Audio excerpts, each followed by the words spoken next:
Hello and welcome to the Recursive podcast. Today, I have a special pleasure to introduce Ilia Krastev, the CEO of A-Data Pro, one of the first Bulgarian companies in the area of BPO and outsourcing. Under its umbrella, Ilia runs a diverse portfolio of companies in the knowledge economy. The business news provider for Southeastern Europe, SeeNews, the media monitoring company, Perceptica, the business platform for renewable energy, Renewables Now, and the scientific unit based on AI solutions, Identrics. Ilia is also a chairman of the Association for Innovation, Business Excellence, Services and Technology. AI Best is considered to be the voice of companies in the high value-added business services in Bulgaria. Ilia Krastev, welcome to the Recursive podcast. Thank you. Great introduction. Yeah, thanks to our team, I managed to get all the things in very short sentences, but can't wait for you to get me through the whole variety of services that you and your companies are providing. Opening LinkedIn, I saw that 13 and a half years you are within A-Data Pro. Can you tell me what led you into this and what happened for 13 and a half years? Yeah, it's actually, so I've been 13 and a half years CEO, and before that, I'm already in A-Data Pro for more than 20 years. So at the start, I was studying microbiology in university, and this was a job I started in 1999 or 2000, and it was a job that was like indexing of news articles at that time. And that's how I started working in the company as a so-called coder, like 20 years ago. And I have been through very different positions in the company in the next 7-8 years. And in the last 13 years, 13 is a lucky number. So I didn't notice that it's 13 now, but that's good. I love 13. 13 and a half. Awesome. How does a microbiologist become basically part of a company that's related more to journalists and media than to biology and science? By not becoming microbiologist. Basically, this was, I think, in my third year in university. And then it to a big extent like changed my focus. And fortunately or unfortunately, I have never been able to do any work around microbiology. And the only positive about that is that I have more contacts than a lot of the people that are writing in Facebook and so on, which again might be a plus, might be a minus. I'm not sure about that as well. Yeah, but it's a totally different field. I guess it was a student's job that turned into your lifetime calling. Yeah. Actually, before coming to Sofia, I had my first business and I was like 17 years old.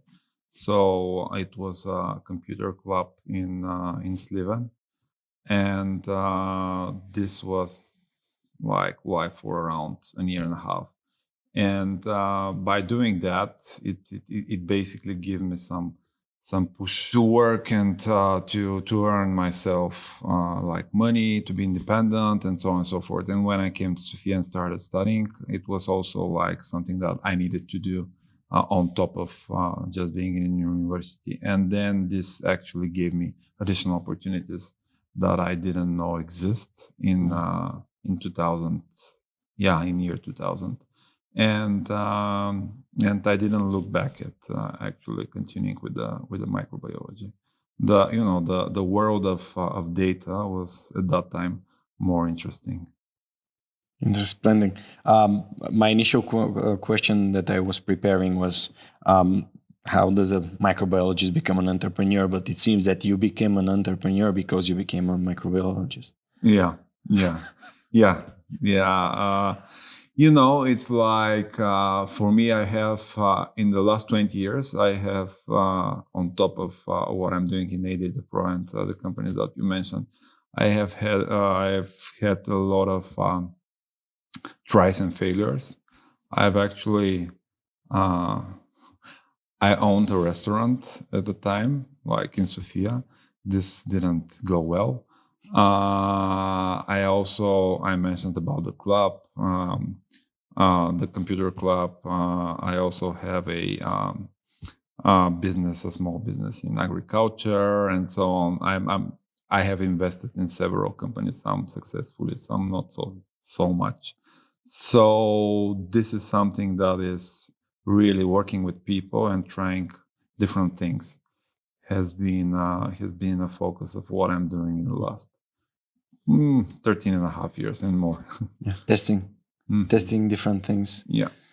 I remember a conversation that I had with the founder of All Channels Communication, Alexander Durchev, and he was telling me what it was very hard for him to take care of businesses outside of his main focus. So how did you manage to get the sufficient energy, because you are basically a CEO of all these companies that I mentioned, for more things like your agricultural business or a restaurant? I wouldn't say that this is the best way to go. Actually, the fact that I'm 20 years in this company is to a big extent because it's very diverse in terms of the things that it's doing, and this is an industry that is changing really fast. And I don't like to stay in one place for that long in a context that is not changing. So this was something that the things that I mentioned is something that I was trying to do on top of what I'm actually doing, because I wanted to try different things, to change and so on. But the good thing is that when it comes to our industry, and I would say that this is like in the case of the companies that I run, this is like the data industry, because we cover more or less the whole context of different types of data, different channels of actually distributing data and so on. In the last 20 years, it changed so much, and it continues to change so much that it seems that you're actually doing different types of businesses each year, and this gives you the changes and the changing context that, in my case, I need in order to stay interested in what I'm doing.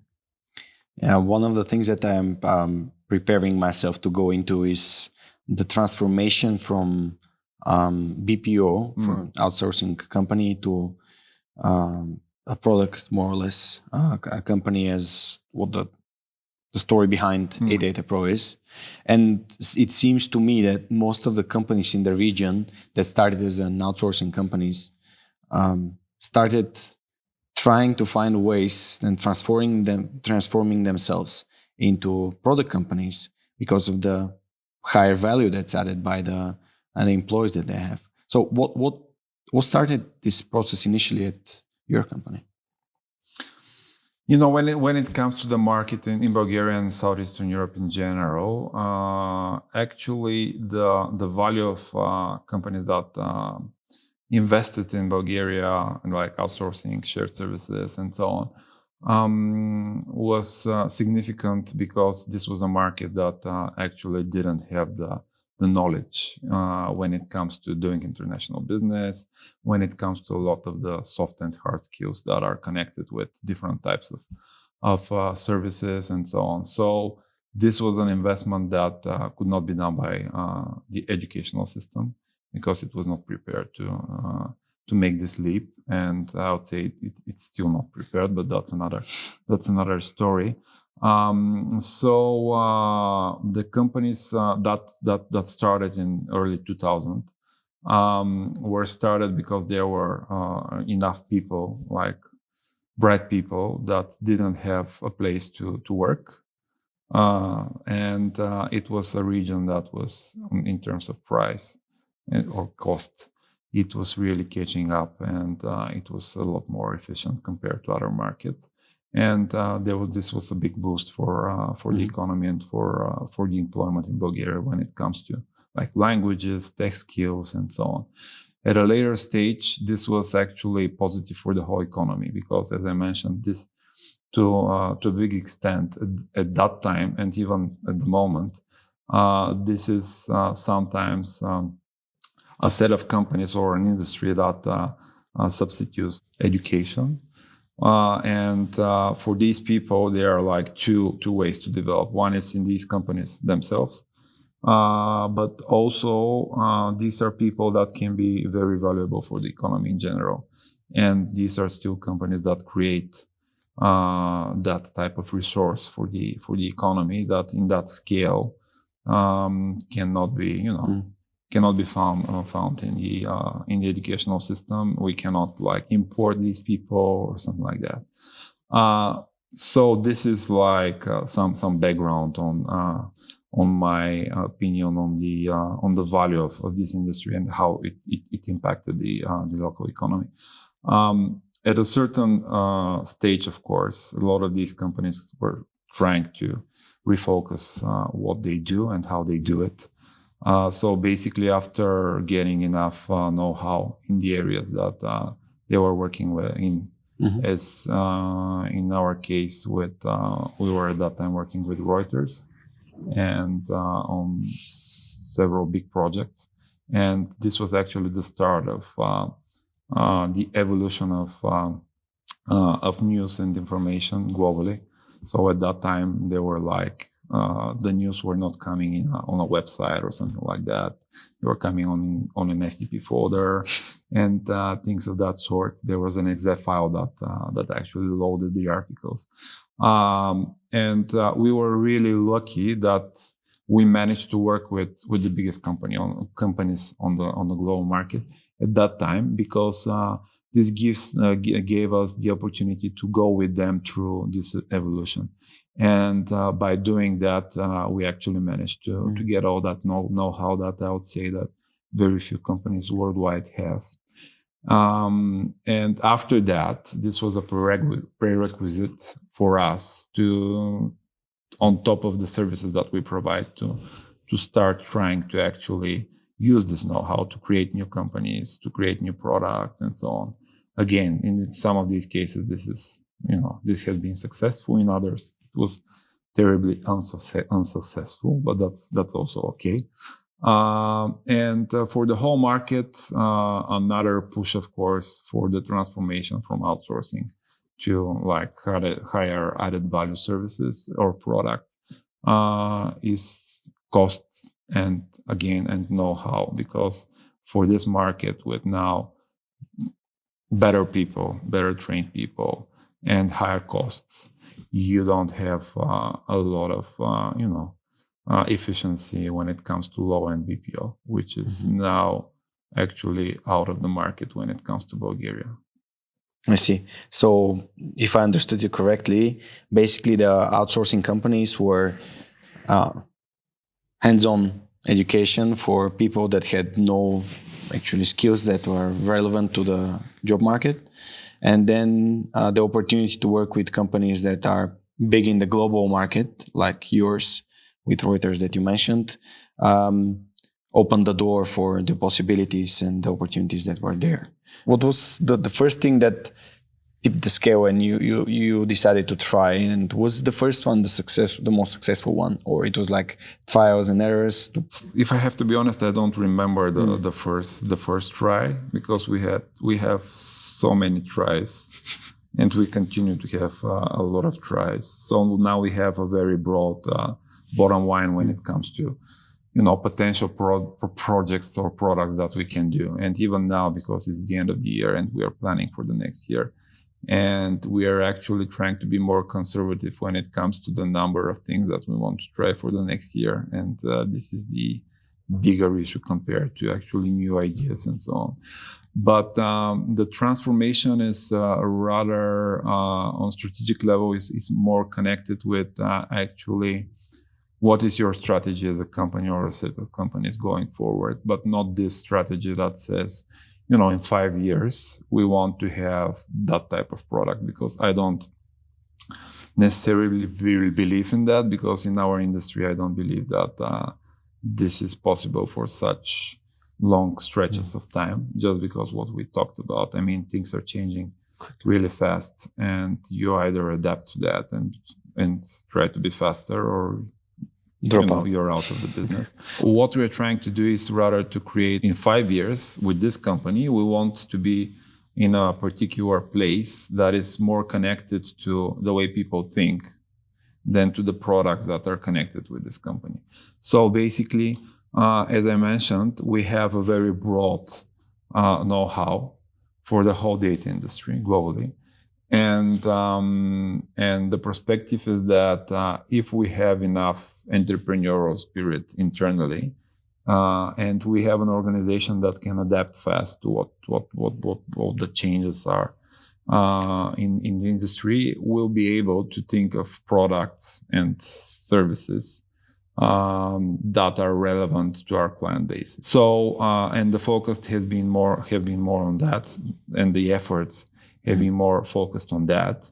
And we're trying to think of our idea of the organization that we want to be in 3 years in terms of this particular type of thinking, rather than the product that we want to be or we want to create in 3 or 5 years.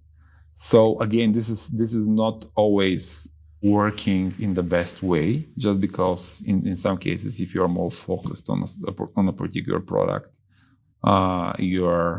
it's like you increase revenue, find customers and so on, and you're ready to sell it and get out of the business.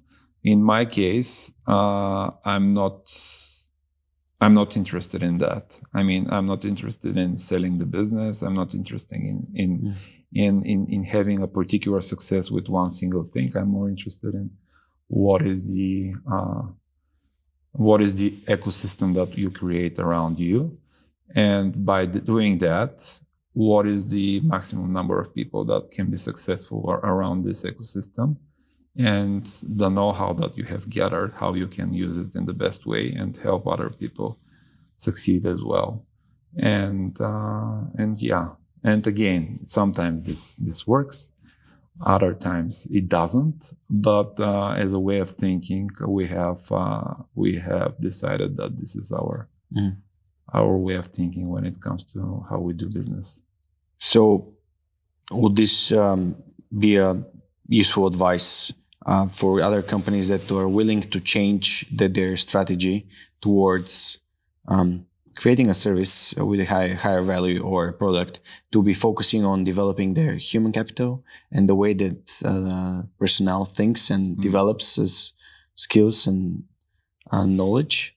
Not always, but no. I mean, in general, yeah. If you don't develop your human capital, you're not developing anything. But one of the issues that we have in terms of the organization that we are is that we are really diverse, and this is an issue because when you are so diverse, the priorities are changing, or you cannot prioritize one or two things. So basically, this reflects the bottom line financially. What it does, though, is connected to what I mentioned about the entrepreneurial spirit to be spread around more people. So what it does is create opportunities for different people to use what you have created, or the base that you have, and try to do things with it. It takes more time, and it's for sure you make more mistakes. But you are more actually, when it comes to big collapses, when it comes to collapses in the economy and so on and so forth, you have a safety belt when it comes to, all the things that you're doing. And then some of these things are going down, others are going up. Also, it gives opportunity for the people to be in the organization for longer, because it gives them a different perspective to a business that they're in, and different types of things that they can do. They can be journalists, they can be researchers, they can do R&D, they can do a lot of things. And by that way, you're actually making sure that at least you create opportunities for people to stay with you longer. And by doing that, you actually bring value to the organization, because you're keeping a skill set that you develop internally for longer. Awesome. Yeah, I was about to ask about the diversity of people that you have. You have people in, as far as I've heard, even working in Asia, and you also, this is worldwide, but you also have offices, of course, outside Sofia, and the most recent one is in Burgas that you opened during COVID pandemic times, which is like so bold. So how do you, first of all, how do you manage to get aboard people with such a different cultural backgrounds as like Asians and not only and Bulgarians and like Southeastern Europeans? And second question would be, why would you decide to expand offices in other cities outside Sofia? So when it comes to the diversity and people working in different continents, so we basically have people in Latin America, in Asia, everywhere more or less. We have a lot of people in Southeastern Europe. We have people in Macedonia, for example. This is also, but what we have seen as an industry and economy in the last year and a half, with people working from home and being able to like work from anywhere. Actually, with us, this has been something that we have been doing for years. And before COVID, like something like 30-40% of our people were anyway working from wherever. And when it comes to the services and products that we create, one of the challenges is that for a lot of the clients that we have the need to have 24/7 operations, or we need to have some specific know-how for the local markets and so on. And, it hasn't been that hard for us to actually hire and manage and work with people from different regions. I don't know how this is with other companies, but this hasn't been a challenge for us organizationally or in terms of culture and so on. We have a lot of initiatives that are trying to make people communicate and keep them in one loop at least. So this so far has been working quite well. When it comes to offices outside of Sofia, this has two. There are two purposes for that. One is obviously, of course, to have better access to people. But if I have to be honest, not so much. I mean, it's like Bulgaria is really small, and you don't need to have, as we have now, four or five offices. So we have Plovdiv, Veliko Tarnovo, Burgas, Vratsa, and Sofia. Okay. So, and again, this is too much diversification in a small market when it comes to actually, costs and organizational logistics and a lot of these markets are really not that big, not big at all. The idea here, though, is that I don't believe that the economy in Bulgaria can be successful with having like one center as Sofia and everything else is just secondary. And this is something that we're doing in the association as well. In order to have people that are willing to stay in Bulgaria, work in Bulgaria, develop in Bulgaria, live with their families in Bulgaria, we have to make sure that we create other ecosystems outside of Sofia. And this is something, sometimes this is connected more with an investment than a business opportunity. And that's what we are trying to do, because without companies investing in these other locations, what happens is that these people either go directly to Sofia or actually go directly abroad in many of these cases. And obviously, this is not, the best that Bulgaria can do. So we are trying to create these local ecosystems together with startups, with other big companies and so on, and make sure that these people stay there and work there, communicate between themselves, create companies and so on. and this is a chance for the local economies to try to prosper, and we have to be part of that. So yeah, this is not purely business initiative. It's also something that is on the side of on the society. It's like trying to help and to give back. Giving back, yeah. I recently had a conversation with Vasil Terziev, and he said paying forward is great, but giving back is when you are already like leading and you have this success behind you and you can give back to your community where you started from. In the current example was about, for example, SMS Bump and Mishu, who is from Dobrich, and amazing. And it sounds like a mission-centric organization that you are developing in the last 13 and a half years as a CEO. One thing that I would like to mention here is, because you already mentioned education, you mentioned the country outside of the capital. So you had programs with the Sofia University in regards to probably changing the way that education is being delivered to these young people that should be driving our future forward in the whole region. We have a program with Sofia University. We have one with the University in Plovdiv, and we should be starting one with the University in Veliko Târgu as well. And there, when it comes to education and this relationship between business and education, everybody is talking about that, and on the practical side, it's really hard to for businesses and education to catch up with the speed that things are changing. Because we discussed speed several times already.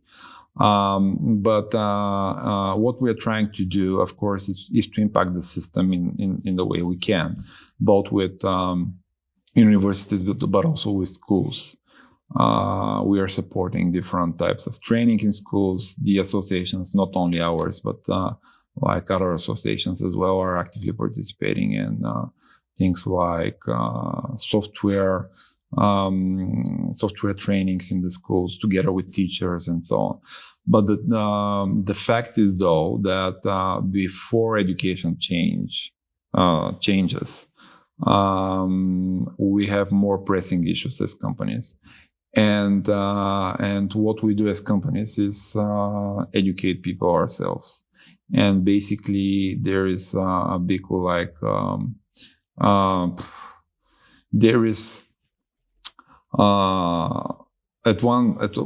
one side you have a system that is hard to change, and if you change it, it will take a long time to actually see the result of that change.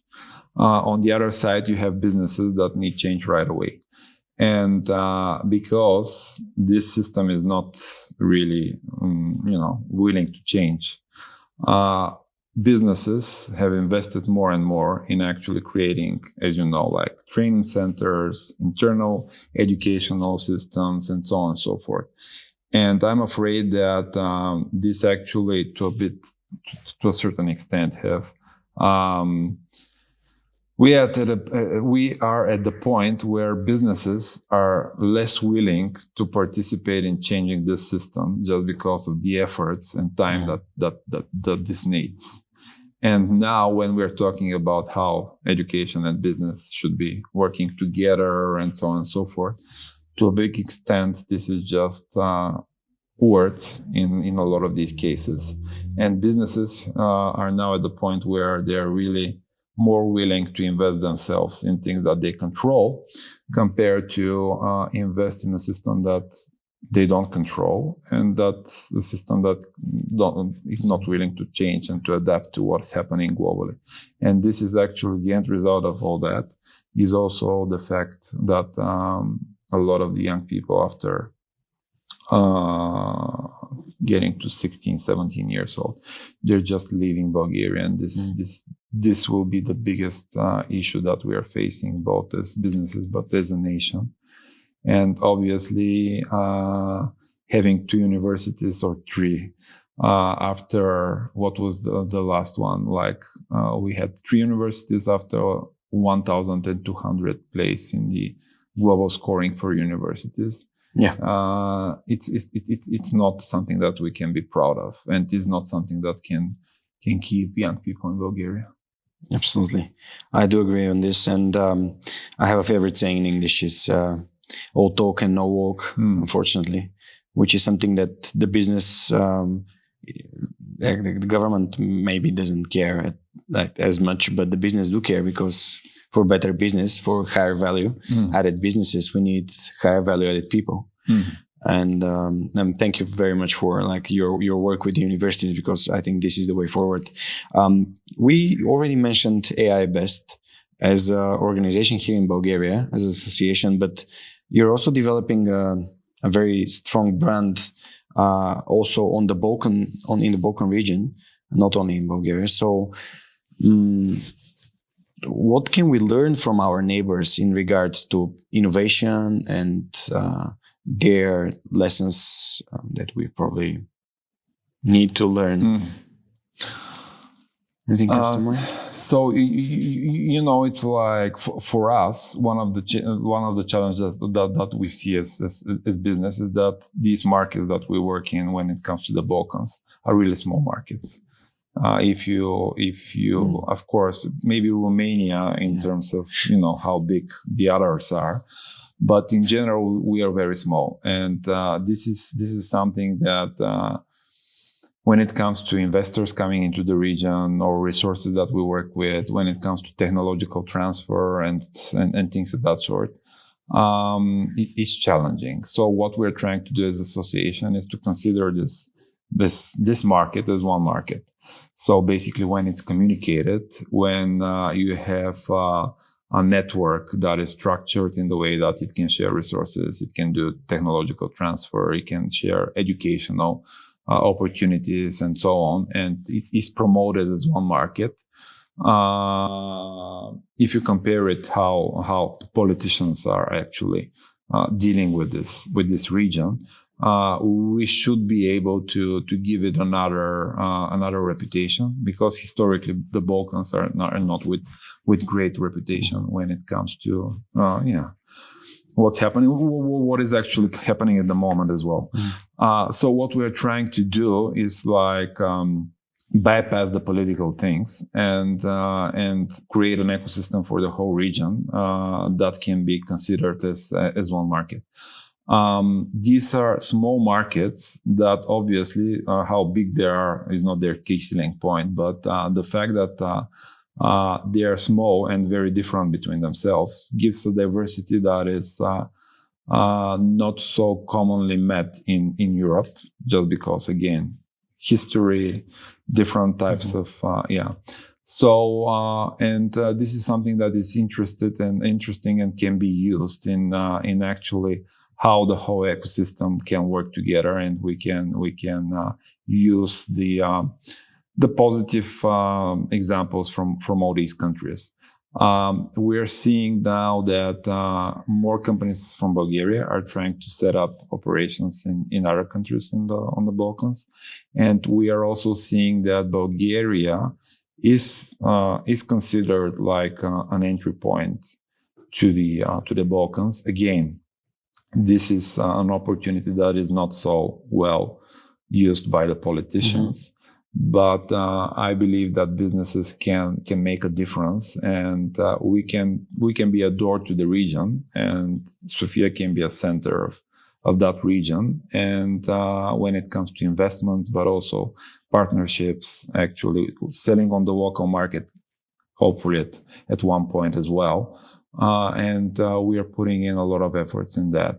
We're actually organizing in April. We are organizing a conference for the region here in Sofia that will be like a starting point for the next stage of how we perceive the region when it comes to this industry. Awesome. Another mission in your portfolio. Amazing. Okay, how do you manage to handle these are amazing causes and missions, as I previously stated. But how did you manage to take care of yourself? Because our current season is about work-life balance. You have so many things in mind, and so many companies, and the AI best, and the universities, and you're also on the board of a University of Veliko Tarnovo. So how do you manage to take care of yourself as a company?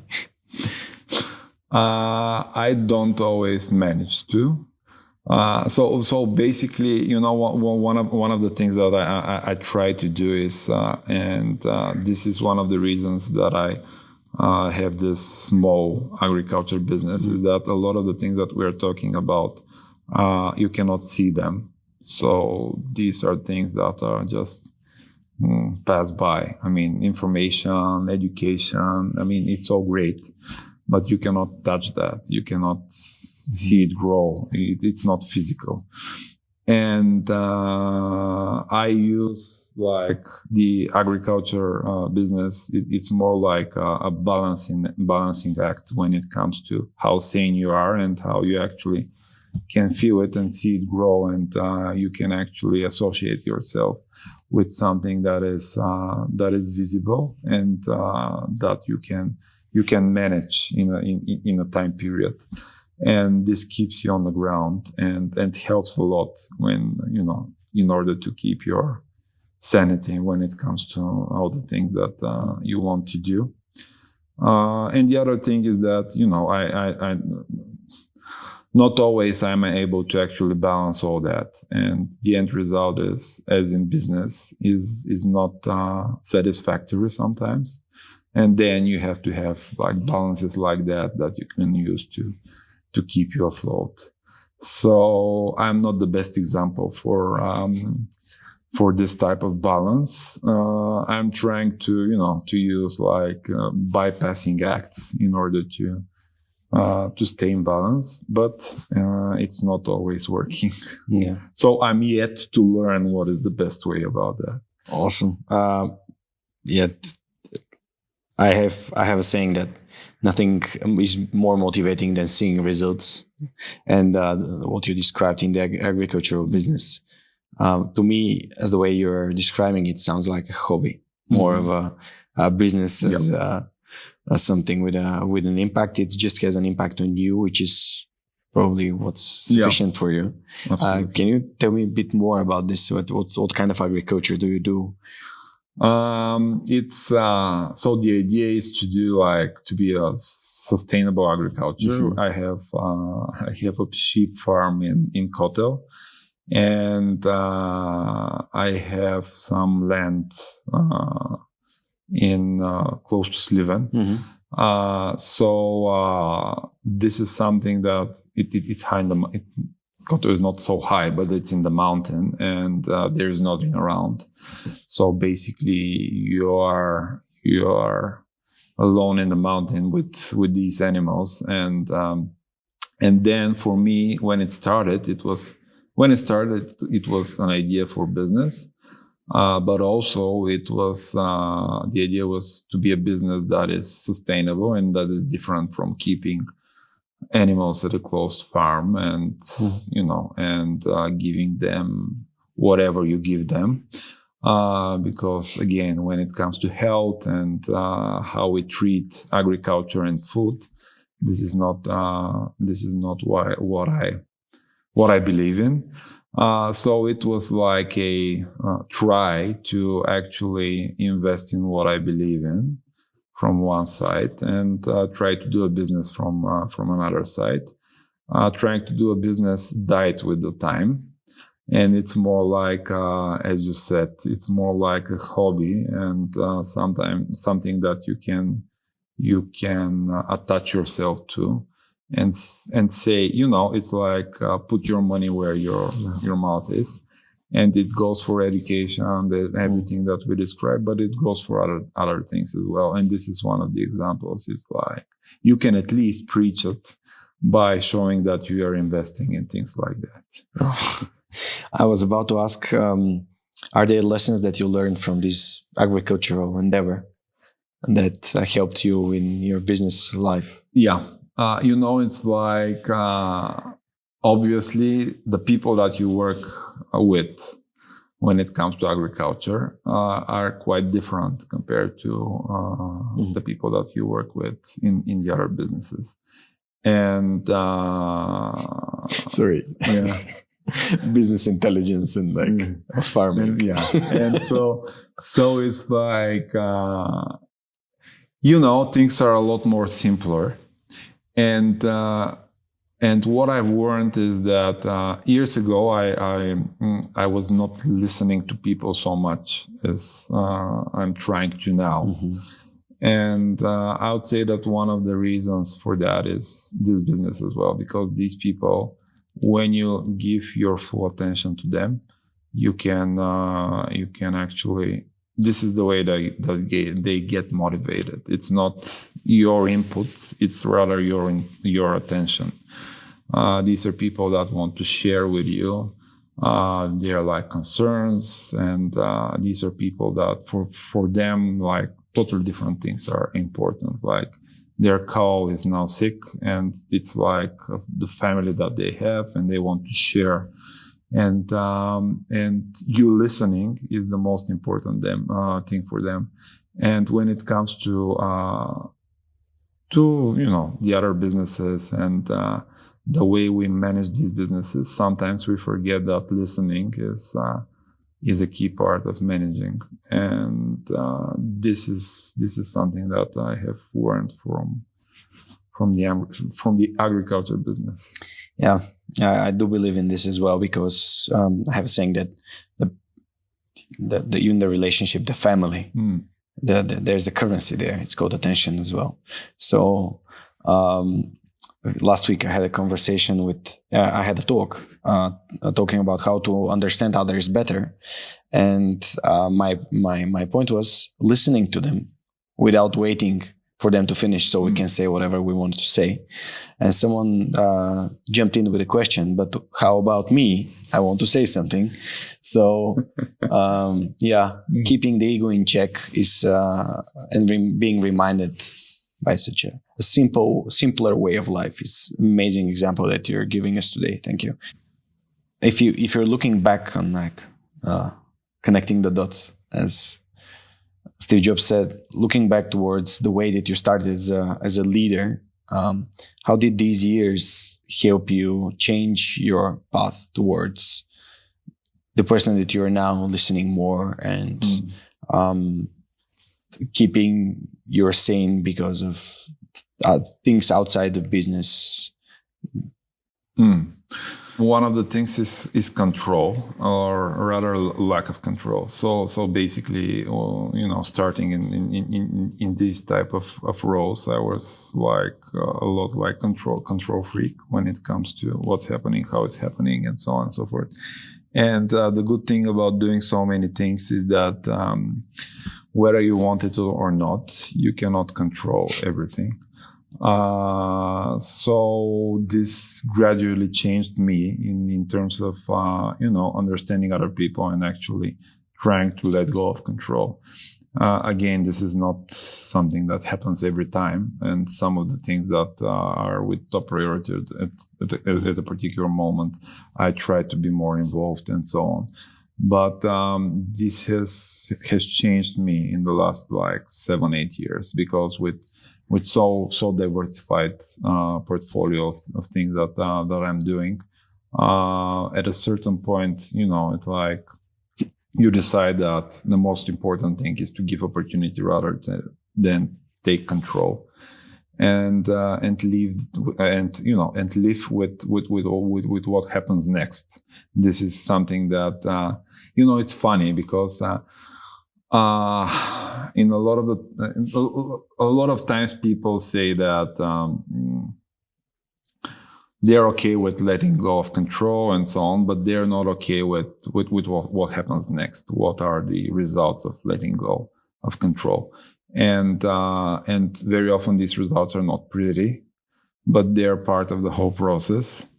And actually, one of the challenges for me was to be okay with what happens next, and not to blame it on other people, but just to say that if this is your way of thinking and you're trying to create an organization that is about, at least to a big extent, letting go of control, you have a lot of issues with that, and this would take time. But it's valid for the business, but it's valid for other things as well, for everything. More, it's like it's everywhere with our personal lives and so on. I really admire this way of thinking of leaders, giving the opportunity or giving the putting your trust into someone that is really willing to do something, and just letting them do it so they can own it, because not owning it and micromanaging it, it always leads to results that you're expecting. And sometimes this might lead you to like even better results. But it's for me, it was rare to find leaders that do that, and I'm more than happy to see that they're more and more talking about like servant leadership and supporting others, not command and control organizations. That's great. What you were talking about this delegation. Are there specific qualities within the people that you tend to pull into the organization or invite to become part of the organization that you're really admiring and looking for when hiring and searching for talent? Yeah, one is the one of the things that we have mentioned multiple times now is the fact that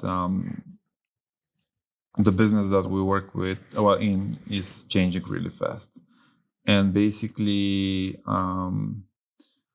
for people that are not willing to change, this is a big issue.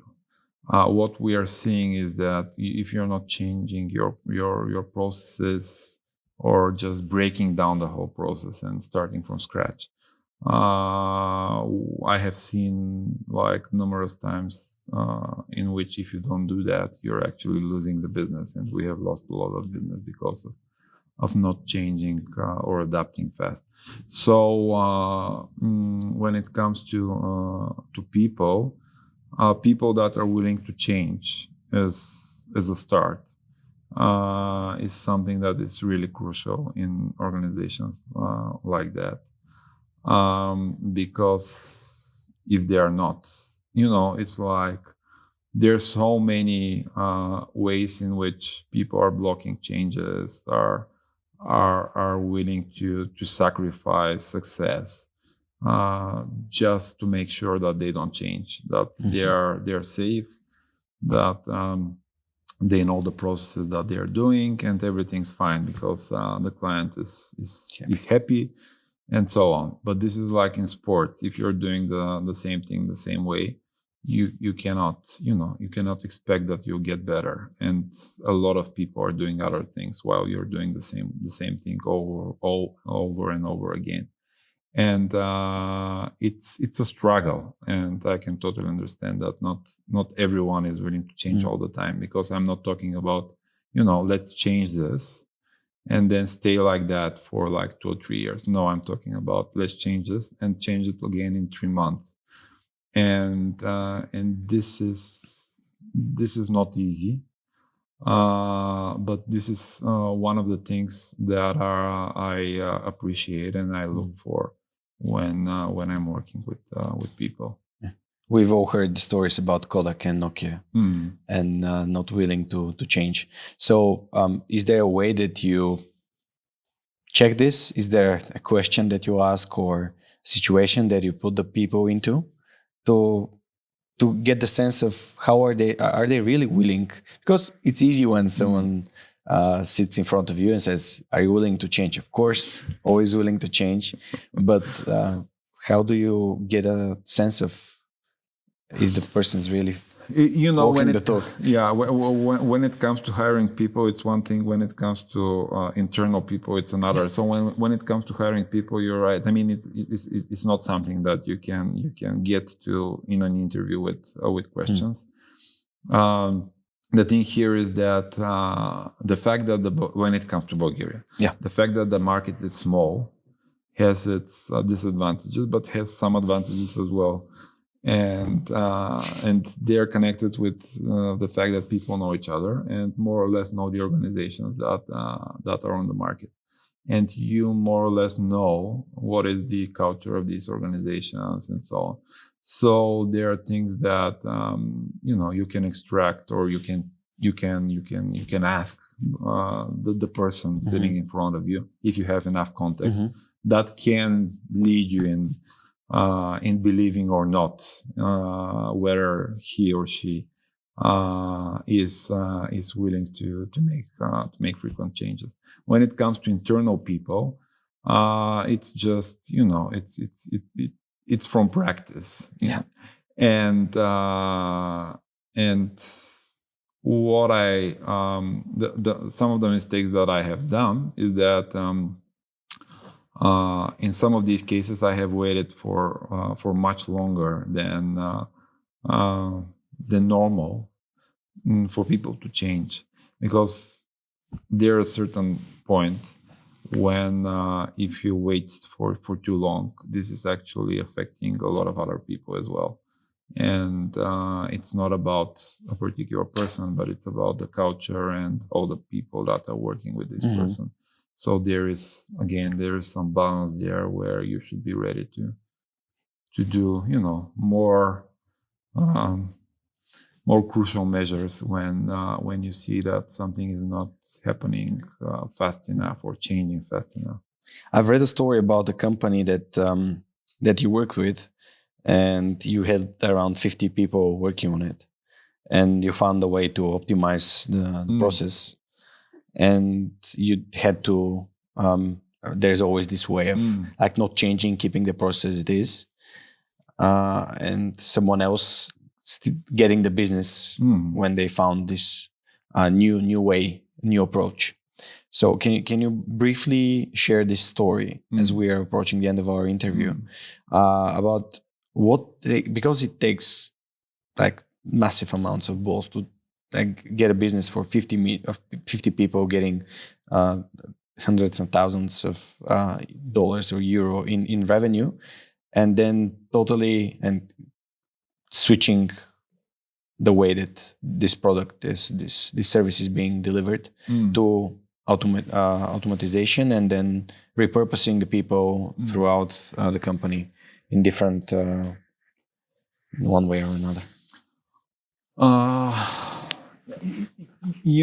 It's like what we are seeing now for the economy. I'll make it just a brief, longer in terms of explanation. So basically, what we are seeing now in terms of how the economy works is that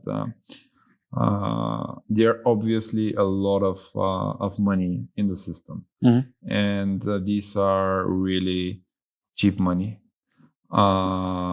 So you have so many startups that are investing a lot in technology, but also in marketing and so on. And what happens is that with a lot of these more manual processes, you're challenged by all the startups that are trying to change the way business is done. But you also are challenged by actually pushing the price by other locations and so on. So you're squeezed more or less between these two. On top of that, we are now seeing in the last several years a lot of mergers and acquisitions activity on the market. So basically, when it comes to huge organizations, they have buying power that is totally different compared to smaller ones. So when you're basically negotiating with a company like with several billion euro in revenue and tens of thousands of people, this company can negotiate in parallel with 100, 200 other companies at the same moment. And at one point, it's not about the number of people that you have and the way that you're doing things.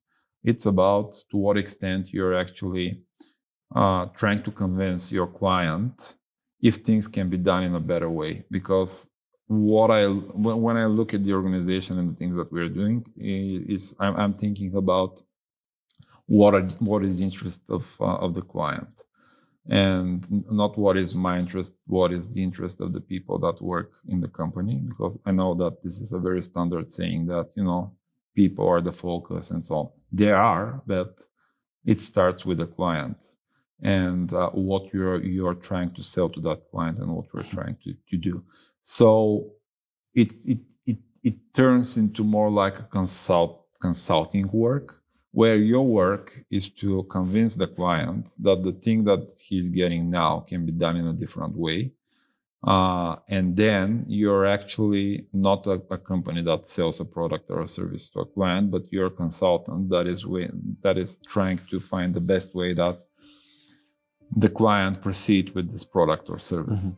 And when you come to that, you get out of the idea that what you're currently doing is so important. You're focused, of course, on the idea that you have to keep these people, engage them in other things that are more valuable for them. But what you're doing at the moment is not important. I mean, this is also something that I'm trying to do with a lot of the things that we are doing as companies. It's not about the product. It's not about the people. It's about the client and the way you actually change everything around the client. And of course, by doing that, use the people and bring them, train them, and so on, and give them opportunities. But forget that you have some connection with a product, with a service, and so on. This is not important. You should be able to close it down any minute, regardless of how much you have invested in that, because you are investing in the client, you're not investing in the product. Awesome. Wow. What a way to finish our conversation today. And I'll go for the last question. Ilia, what would you like to be remembered for? Okay. I'm not sure that I want to be remembered for something. I mean, it's like, I don't know. Maybe by the people that stay after me in terms of things that we're doing and so on. I don't want to be the focus of whatever it is. It's like I'm trying to get out of that, not to be a focus of what's happening. So I don't want to be remembered. What an amazing answer. Thank you so much. Ilia Krastev, the CEO of A-Data Pro, was our guest today.